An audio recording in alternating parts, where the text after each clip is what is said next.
We just saw Godzilla Minus One. It is a Japanese film with English subtitles. It is around 2 hours long. It is independent from the brand new Universal Monsterverse. And Liam, what were your thoughts on the movie? I thought it was pretty good. When I saw the trailers, I didn't really know what to make of it. I only saw it like one time. I didn't see any of the trailers. Like, oh, it looks cool. But the story actually added like a lot of depth to it.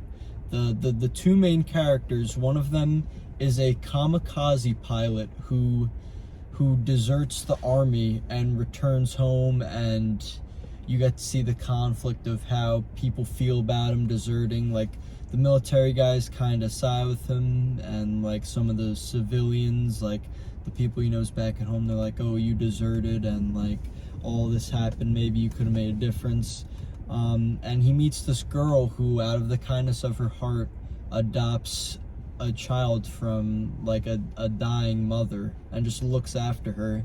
And because of the situation, they kind of start a family, and their like relationship has a lot of depth and stuff. So I thought the story was really cool. I like when he gets like the job cutting the mines, because it's like, even though he's not out of the war, it's like there's still danger and still like risk on the job. And yeah, I thought it was pretty good. What did you think? Well, talking about that point, I feel like this is the first Godzilla movie that you actually care about the characters.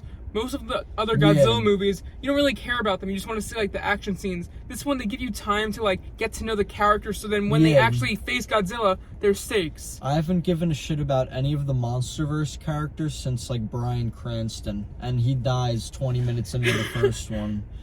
I thought the action sequences were fantastic. What was it? 50 million budget? Yeah. It was definitely not the best, but I feel like they got the point across. Like, it did look very stop motiony. The very first action scene, like when you see him stomping down. Yeah, the ships were very obviously like CGI, and I thought it was powerful. Like you still like I thought like any of the boat and navy scenes were like a lot of fun. I think the scene where he you want to just let's talk about spoilers. So if you've not seen the movie, just don't watch it.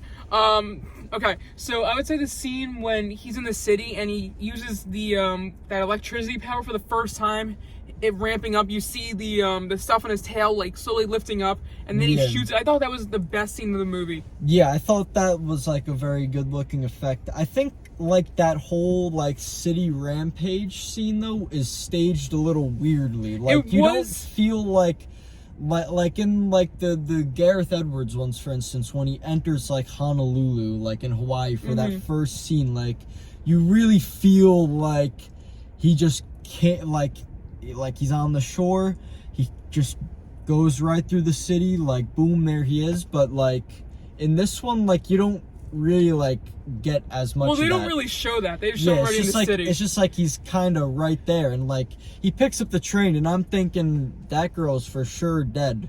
Like, this giant monster picks up this train car, and the girl's sitting in it. Yeah. She makes it out alive, but then I thought the scene where she died was actually very impactful, and it really pushed his like character arc of getting like that fury and like that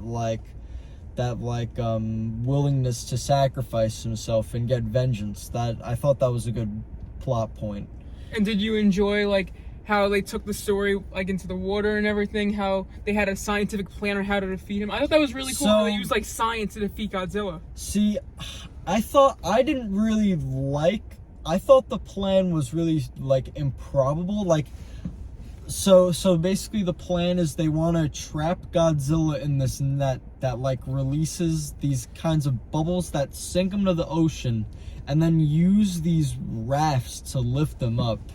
I don't know. I was watching the sequence where they were explaining, and I was like, that's like, if this guy was talking to me, I would be like, I'm doing this. This is a great plan. Like, I felt like it was well explained, and I thought the way they pulled it off was pretty well. And I was like, holy cow, did they kill him? Like, it seemed like they actually did it, and then, of course, they don't.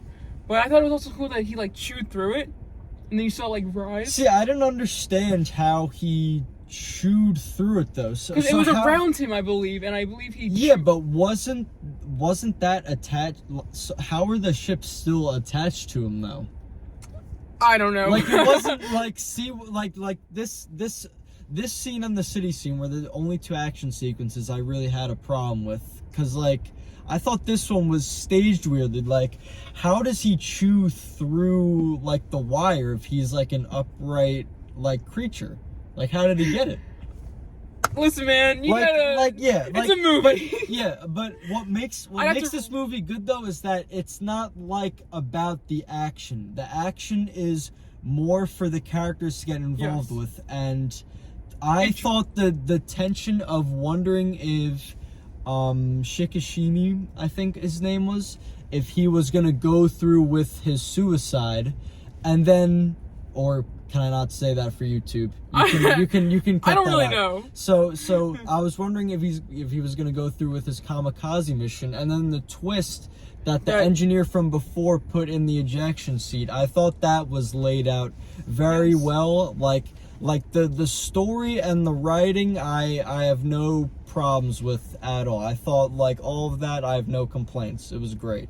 I also like how in the beginning of the movie they even set up saying that most of these planes didn't have ejection seats. Yeah. So I thought that was a cool callback. Yeah. That when it actually had one, it wasn't like I was kind of shocked when it happened. The backdrop of like the post World War II era really is like felt in the movie. They really make it a point to talk about like how the Japanese government treated the soldiers and like their moral conflicts and everything. Like it was really cool. I don't understand how the civilians were able to, like, what was the Japanese government doing? Like, why couldn't they launch the attack? Like, somehow the civilians they were like, the U.S. and the Japanese won't be able to do it. Like, the civilians just, like, got these Japanese military naval vessels somehow, like, but again, it's not, what's important about this movie is the character drama, and it's all handled very well. I thought there were, like,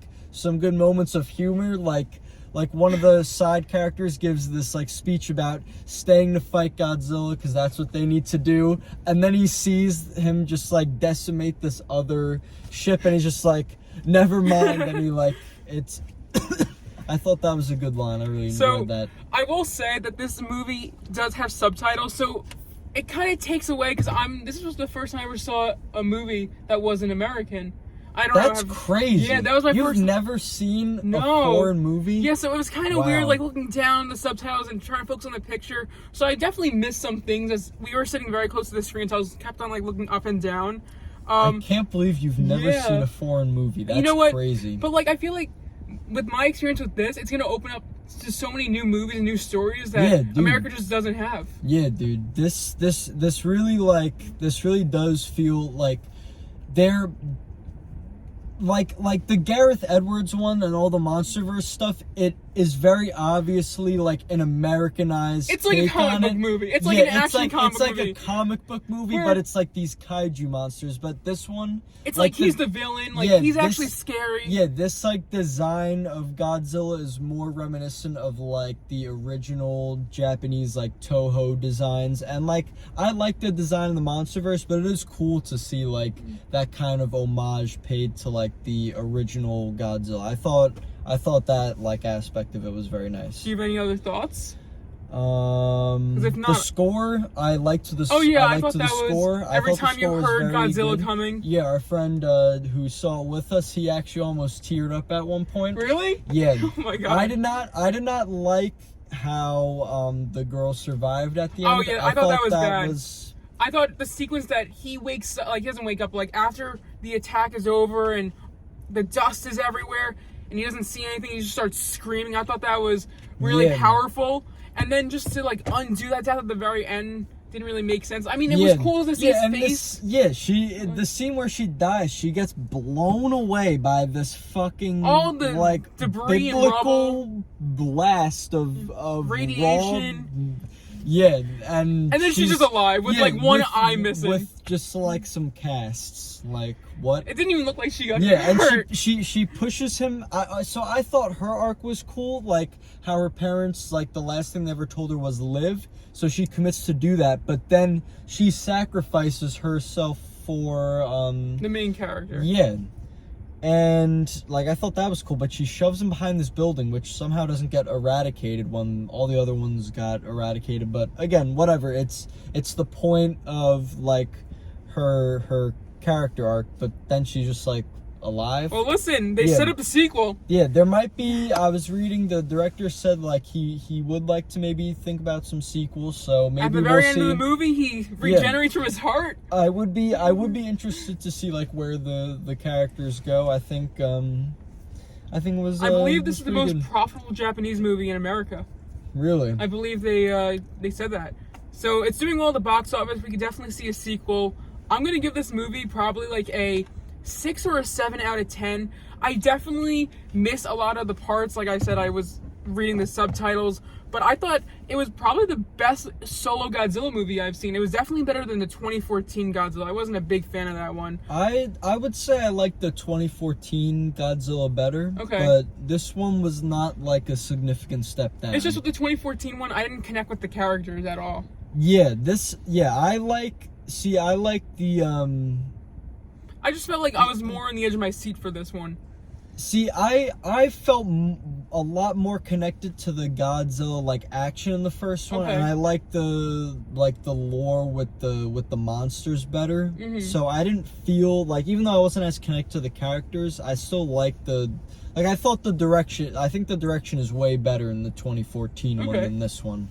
But this one is not a significant step down at all. They're two completely like different interpretations of the character. The only thing that's the same about them is like it's from nuclear testing, but that's like a key part of Godzilla's lore. They expect you to know the lore going in. You don't need to know much about like, all you need to know is that he gets like nuked. As long as you know that, that's fine. And yeah, this movie just works. Do you have a number ranking for the movie? I'll give it a 7.5 out of 10. Okay, so you're a little bit higher than me, but we're still on the same page. Yeah. I'm excited to see if they make another one now. Yeah. I thought they did this like they did really well with this movie. Yeah.